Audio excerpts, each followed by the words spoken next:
بسم اللہ الرحمن الرحیم۔ غیبت کی قباحت۔ شیخ اسلام مفتی محمد تقی عثمانی صاحب مدظ اللہ فرماتے ہیں، حجاج بن یوسف کو کون مسلمان نہیں جانتا، جس نے بے شمار ظلم کیے، کتنے علماء کو شہید کیا، کتنے حافظوں کو قتل کیا، حتیٰ کہ اس نے کعبہ شریف پر حملہ کر دیا۔ یہ سارے برے کام کیے، اور جو مسلمان بھی اس کی ان برے افعال کو پڑھتا ہے تو اس کے دل میں اس کی طرف سے کراہتیں پیدا ہوتی ہیں۔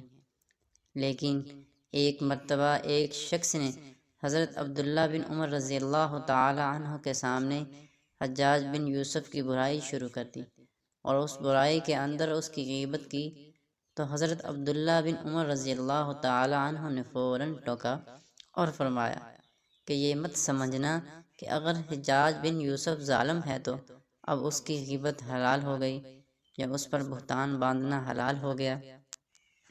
یاد رکھو، جب اللہ تعالیٰ قیامت کے دن حجاج بن یوسف سے اس کے ناحق قتل و ظلم اور خون کا بدلہ لیں گے تو تم اس کی جو غیبت کر رہے ہو یا بہتان باندھ رہے ہو اس کا بدلہ اللہ تعالیٰ تم سے لیں گے۔ یہ نہیں کہ جو شخص بدنام ہو گیا تو اس کی بدنامی کے نتیجے میں اس پر جو چاہو الزام عائد کرتے چلے جاؤ، اس پر بہتان باندھتے چلے جاؤ اور اس کی غیبت کرتے چلے جاؤ۔ لہٰذا عداوت اور دشمنی بھی اعتدال کے ساتھ کرو اور محبت بھی اعتدال کے ساتھ کرو۔ آج کل ہمارے ہاں جو سیاسی فضا ہے، اس سیاسی فضا کا حال یہ ہے کہ اگر کسی کے ساتھ تعلق ہو گیا اور اس کے ساتھ سیاسی وابستگی ہو گئی تو اس کو اس طرح بانس پر چڑھاتے ہیں کہ اب اس کے اندر کوئی عیب نظر نہیں آتا، اور اگر دوسرا شخص کوئی عیب بیان کرے تو اس کا سننا گوارا نہیں ہوتا، اور اس کے بارے میں یہ رائے قائم کر لی جاتی ہے کہ یہ معصوم عن الخطا ہے، اور جب اس سے سیاسی دشمنی ہو جاتی ہے تو اب اس کے اندر کوئی اچھائی ہی نظر نہیں آتی۔ دونوں جگہ پر حدود سے تجاوز ہو رہا ہے۔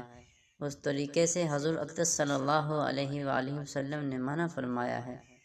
اللہ تعالی ہمیں غیبت سے محفوظ فرما اور اعتدال کے ساتھ زندگی بسر کرنے کی توفیق نصیب فرما، آمین۔ ویڈیو اچھی لگے تو پلیز ویڈیو کو لائک ضرور کیا کریں۔ چینل پر نیو ہیں تو پلیز چینل کو بھی سبسکرائب کرتے جائیں، اس سے جو بھی ویڈیو اپلوڈ ہوتی ہے آپ کو نوٹیفیکیشن اس کا پر وقت مل جاتا ہے، تو اس سے آپ کا تو کچھ نہیں جائے گا، میری حوصلہ افزائی ہو جائے گی۔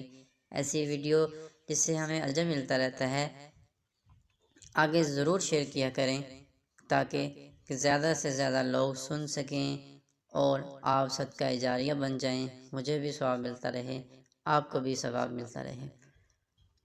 تو تب تک کے لیے اجازت دیں، نیکسٹ ٹاپک کے ساتھ ویڈیو کے ساتھ پھر حاضر ہوں گا۔ اپنا بہت سارا خیال رکھیے گا اور مجھے دعاؤں میں یاد رکھیے گا۔ اللہ حافظ۔